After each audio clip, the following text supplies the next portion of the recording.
right, today we're going to talk about rounding, and you've been rounding since 3rd grade, so you should know how to do this. In 3rd grade, you took little numbers like 56, you put them on a number line. You talked about the low 10, which would be 50, and the next highest 10, which would be 60. You talked about what came in the middle, which would be 55, and then you would plot it, and you would say, okay, 56 is closer to 60, so I'm going to round to 60. Your teacher may also have taught you to talk about what place you're rounding to. So if I'm rounding to the tens, if I needed to, I could put this in a house. I'm going to circle my tens, draw an arrow to the next door neighbor. It's a 2. 2 or less, I'm going to let this 5 rest. Everything in the front stays the same, so this becomes 2 in the hundreds, 5 in the tens, and everything behind it becomes zeros. So this becomes 250. So we're going to do the exact same thing in 4th grade. Hopefully you don't need the number line anymore. Hopefully you can just do the steps. And we round up to the 100,000s in any given number to the billions. So for example, I'm going to get my house so that way I'm sure I know what place I'm rounding to. So we have our units, our thousands, our millions, and I could go up to the billions. But I'm going to go ahead and just write a nice number right here. And let's round this to the 100,000s. So if I round this to the 100,000s, I'm going to find the 100,000s place. I'm going to draw an arrow to look at the neighbor behind it. Everything in the front will stay the same. And then the only number I'm going to raise or leave alone is the number that is circled. So I see 5 or more, so going back to this number line, I would be on this side of the number line, so I'd be closer to the next higher 100,000. So this 4 is going to become a 5, and then everything behind that becomes zeros.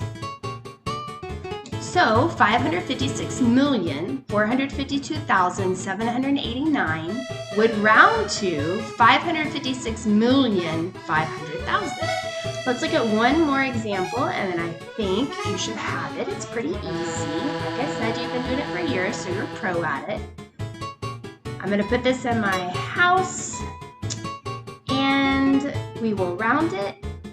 This year, we do not round decimals. You will round decimals in 5th grade, so that would be something you have to look forward to.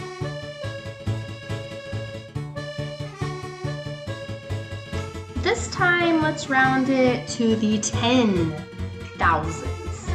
Do you see what number is in the 10,000s? Yeah, it's a 2. So I'm going to circle the 2. Draw an arrow to the 8 or the 1? Yeah, the 1 that sits behind it. Okay, now you're going to ask yourself, is it 5 or more? Meaning, is it 5, 6, 7, 8, 9? Or is it 4 or less, meaning 4, 3, 2, 1, or 0?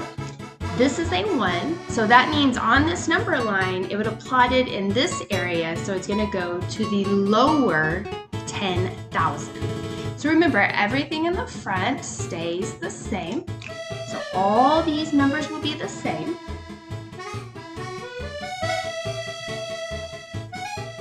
And then I had 4 or less, so that 2 is going to remain the same. And then remember, everything behind it becomes to zeros because we want this to be a nice round number.